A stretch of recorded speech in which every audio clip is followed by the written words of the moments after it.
tongue goes numb first. That's always the sign. Not pain, numbness. Starting at the tip, spreading back toward your throat like cold water filling a glass from the bottom up. You set the fork down, very slowly. The two SS men standing at the door are watching you. They are always watching.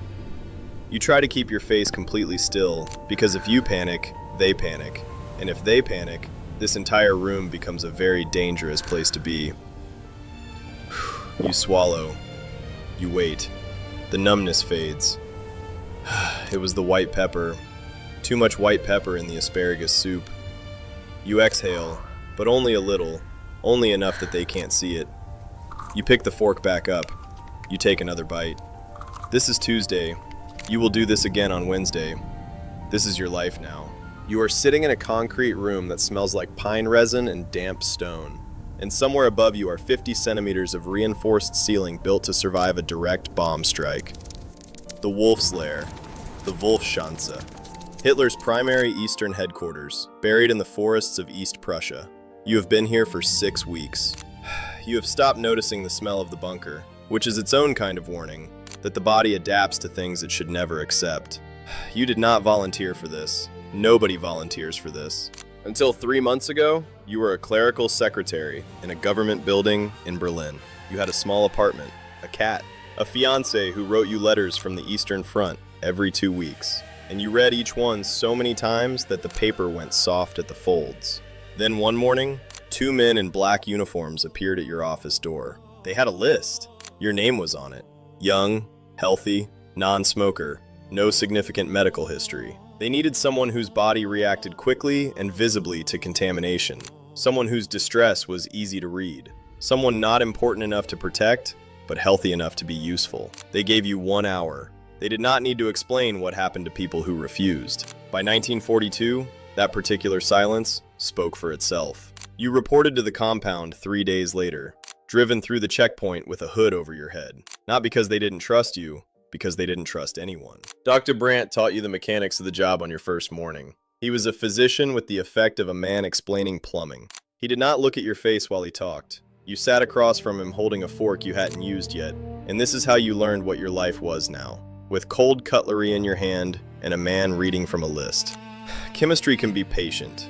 Chemistry can hide inside a head of cauliflower, or dissolve into vegetable stock and wait. That is where you come in. The food arrives in covered dishes. You eat everything, the full portion, and then you wait. The first 15 minutes are the most critical.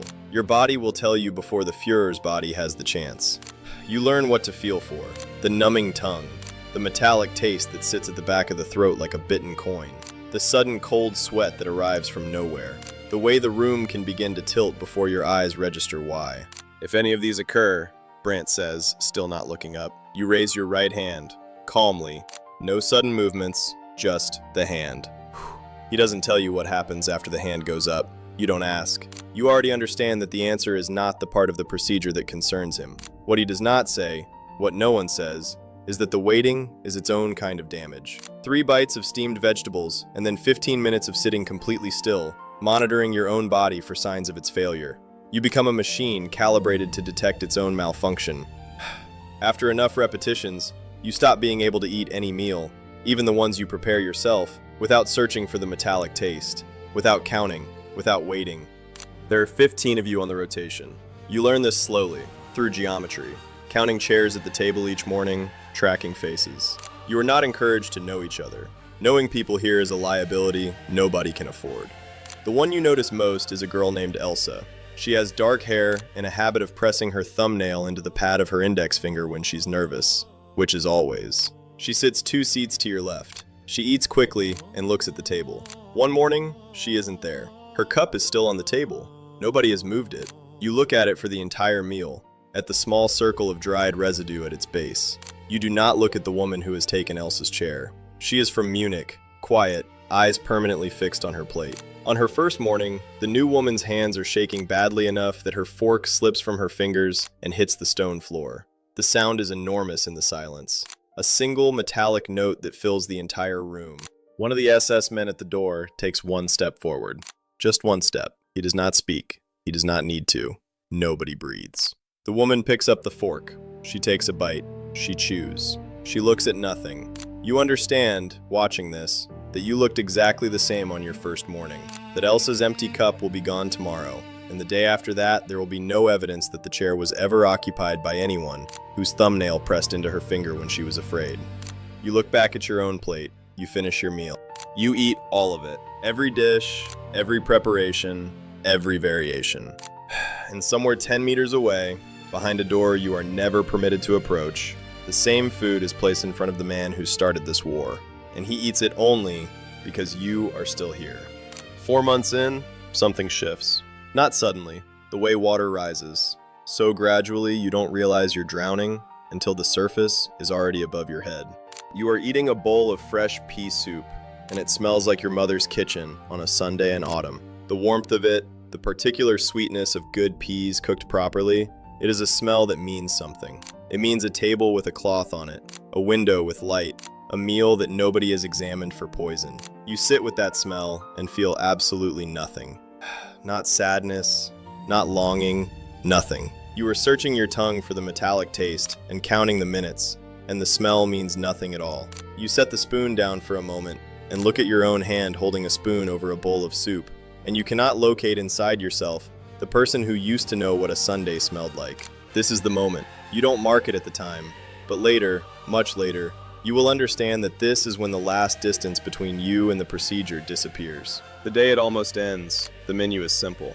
Vegetable broth, brown bread, a small portion of stewed cabbage with caraway seeds. You are 8 minutes into the window when the metallic taste arrives. Not white pepper, not your imagination. Sitting at the back of your throat like a key turning in a lock. Your right hand comes up. The room moves quickly after that. You are in the corridor before you understand that you've stood up. Someone has your wrist, 2 fingers, pulse, a man with a clipboard. The taste is already fading. Your hands are trembling with that fine, persistent vibration that comes after a great deal of adrenaline has run through a body very quickly.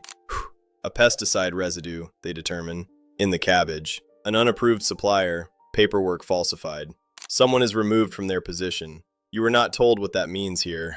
You are given the following day off. You sit in your room, there is no plate in front of you. For the first time in months, no one is watching.